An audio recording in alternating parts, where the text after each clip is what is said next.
কয়েক বছর আগেও বাড়ির বড়রা চাইতেন তাদের বাড়ির ছেলেমেয়েরা ডাক্তার হোক, ইঞ্জিনিয়ার হোক বা স্কুল কলেজে পড়াক, কারণ তখন আইটি সেক্টরের এত চাহিদা ছিল না।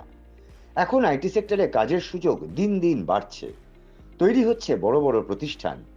এমনই এক প্রতিষ্ঠান টেকনো এক্সপোনেন্ট। গত 14 এপ্রিল বাংলা নববর্ষের দিন ছিল টেকনো এক্সপোনেন্টের 13তম বর্ষপূর্তি অনুষ্ঠান। কলকাতার এক বিলাসবহুল 7 তলা হোটেলে আয়োজিত এই অনুষ্ঠানে যোগ দিতে এসেছিলেন দেশ বিদেশের বহু বড় বড় আইটি বিশেষজ্ঞ ও ব্যবসায়ীরা। এই বর্ষপূর্তি অনুষ্ঠানে সংস্থার পক্ষ থেকে উপস্থিত ছিলেন সিইও তথা প্রতিষ্ঠাতা সব্যসাচী সাহা, সহ প্রতিষ্ঠাতা Abhay Debnath, vice president Jayendrisha Thakur Saha, CTO global Michael Collins, CTO পশ্চিম আফ্রিকা জোসেফ অ্যাপলটন সহ অন্যান্যরা। বিগত কয়েক বছরের মধ্যে ডিজিটাল বিজনেস সলিউশন প্রোভাইডার হিসেবে টেকনো এক্সপোনেন্ট এখন ইন্ডাস্ট্রির এক অন্যতম প্রধান সংস্থা হিসেবে উঠে এসেছে।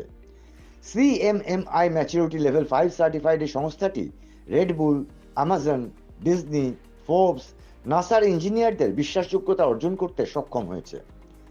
সংস্থাটি digital marketing, web development, mobile app development, cloud, dedicated hiring, product marketing ইত্যাদিতে নিজেদের অসাধারণ দক্ষতার পরিচয় দিয়ে টাইমস গ্রুপ ও এশিয়া ওয়ান দ্বারা পুরস্কৃত হয়েছে।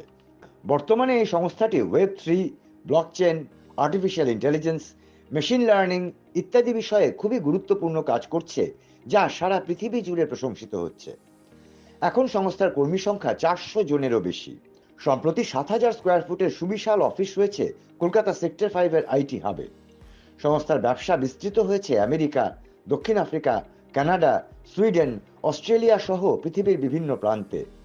সংস্থার গ্লোবাল সিটিও হিসেবে আছেন অভিজ্ঞ মাইকেল কলিন্স, আমেরিকার দায়িত্বে আছেন গ্রাহাম গোডার্ট, পশ্চিম আফ্রিকার দায়িত্বে আছেন জোসেফ অ্যাপলটন সিটিও ও রিচমন্ড অ্যাপলটন ডিরেক্টর। রবিবার 13তম বর্ষপূর্তি অনুষ্ঠানের শুরুতে আমন্ত্রিতদের সম্মানিত করা হয়। তারপরে বিশিষ্ট অতিথিরা একে একে তাদের বক্তব্য রাখেন এবং সংস্থার ভবিষ্যতের পরিকল্পনা সম্পর্কে কিছু সুস্পষ্ট ধারণা দেন। আয়োজন ছিল সাংস্কৃতিক অনুষ্ঠানের এবং কুইজ প্রতিযোগিতার। একই সঙ্গে সংস্থার কৃতি কর্মীদেরও পুরস্কৃত করা হয়। Bureau report, big news.